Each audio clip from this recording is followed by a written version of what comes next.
Good morning friends, I am doctor Ashish Aeron. मैं एक peripheral vascular व एंडोवैस्कुलर सर्जन हूँ। I am practising in Jaipur. आज हम बात करेंगे क्रॉनिक किडनी डिजीज़ मतलब किडनी फेलियर और डायलिसिस के बारे में, डायलिसिस एक्सेस।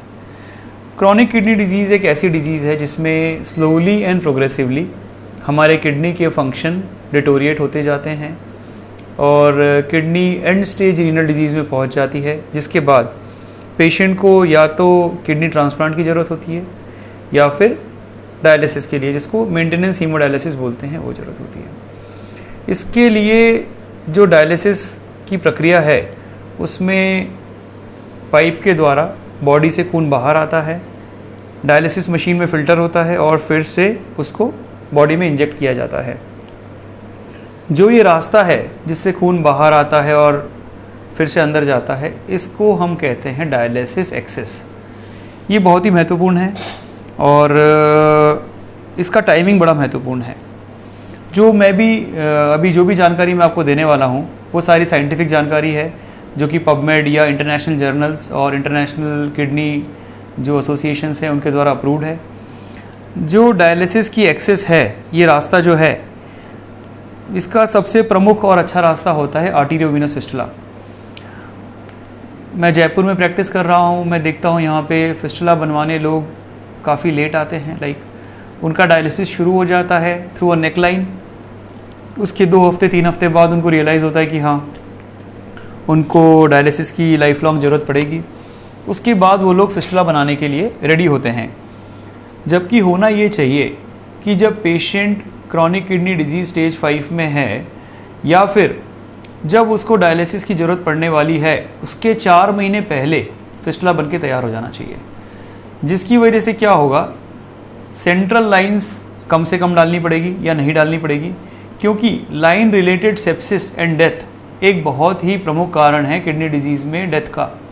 इसको प्रिवेंट किया जा सकता है bye simple awareness of patient कि उनका जो फिस्टुला है वो डायलिसिस की जो एक्सपेक्टेड डेट है, क्योंकि किडनी स्लोली डिटोरिएट होती जा रही है फंक्शन में, तो एक रियलाइजेशन हो जाता है नेफ्रोलॉजिस्ट को कि आपके फिस्टुला की ज़रूरत है। उसके 4 महीने पहले एक फिस्टुला तैयार होना चाहिए जो कि मैच्योर होके रेडी होता है। जब डायलिसिस की ज़रूरत हो तो first dialysis should be from AV fistula. ये हमारा एम होना चाहिए कि पहला डायलिसिस ही हमारा फिस्टुला से हो, जिससे कि कोई सेंट्रल वीनस लाइंस वगैरह की ज़रूरत ना पड़े।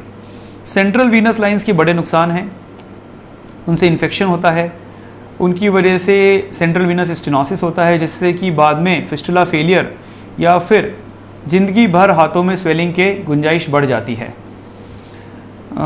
दोस्तों, नेफ्रोलॉजिस्ट से आपको बात करना चाहिए और आपको ये चीज़ एक्सेप्ट करनी चाहिए कि जो किडनी डिटोरिएट हो रही है वो कोई आयुर्वेदिक होम्योपैथिक दवा से अब नहीं ठीक होने वाली और आपको फिस्टुला की ज़रूरत है। प्रॉब्लम है देश में एक्सेप्टेंस की। लोग ये मानने को तैयार नहीं होते कि उनकी किडनी फेल हो चुकी है और उनको अब डायलिसिस की ज़रूरत पड़ेगी। इसीलिए कॉम्प्लिकेशन रेट्स हाई हैं और जो ट्रीटमेंट बहुत पहले स्टार्ट हो जाना चाहिए वो लेट होता है। फ्रेंड्स, डायलिसिस के कई सारे तरीके हैं। मेन जो फास्ट और इफ़ेक्टिव तरीका है वो है हीमोडायलिसिस, जिसमें कि ब्लड को ही फिल्टर कर दिया जाता है। अगर हीमोडायलिसिस नहीं हो पाता किसी कारण से तो पेरिटोनियल डायलिसिस किया जाता है, जिसमें हमारे पेट के रास्ते, पेट में चमड़ी के ऊपर से पेट पे एक कैथेटर डाला जाता है, जिसमें दिन में 3 से 4 बार साफ़ पानी डाला जाता है और उस पानी को निकाला जाता है। वो पानी पेरिटोनियम से ख़राब तत्व सोख लेता है। लेकिन सबसे बढ़िया और इफ़ेक्टिव तरीका है हीमोडायलिसिस। हीमोडायलिसिस मतलब ब्लड के थ्रू डायलिसिस। इसके कई सारे तरीके हो सकते हैं, जैसे कि नेक लाइंस जो कि बहुत कॉमन है, गले में या जांघ के यहाँ लाइन डलती है जिसमें एक ल्यूमन से खून बाहर निकलता है, मशीन में जाता है, दूसरे ल्यूमन से अंदर आता है। लगातार ये प्रोसेस चलती रहती है। ऑन एन एवरेज 3 से 4 घंटे में या 5 घंटे में एक हीमोडायलिसिस की प्रक्रिया पूरी हो जाती है। लेकिन सबसे अच्छा तरीका है आर्टेरियोवेनस फिस्टुला। और आर्टेरियोवेनस फिस्टुला के लिए एक पेरिफेरल वैस्कुलर सर्जन एक बेस्ट सर्जन है, क्योंकि वो पेशेंट को कम्प्लीटली इवैल्यूएट करते हैं, by Doppler sonography vein mapping करते हैं।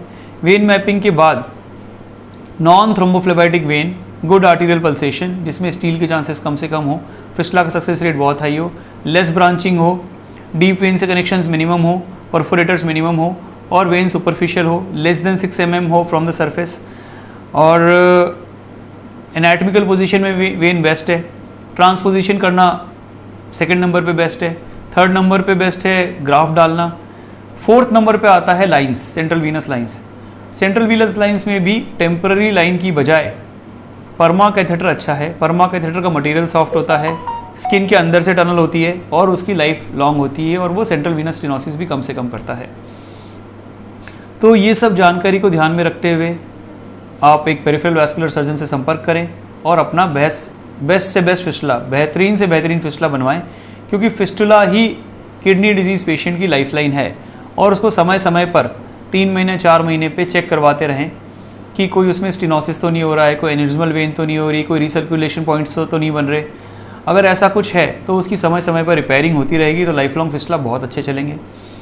आपको और अधिक जानकारी के लिए आप हमारी वेबसाइट पर जा सकते हैं www.aaronvascular.com, या आप अपने क्वेश्चंस हमें पोस्ट कर सकते हैं कमेंट सेक्शन में। हम डेफिनेटली उनका रिप्लाई करेंगे। और हमारा सेंटर वैशाली नगर में सिचुएटेड है, जयपुर में। आप यहाँ आके हमें दिखा सकते हैं। Thank you.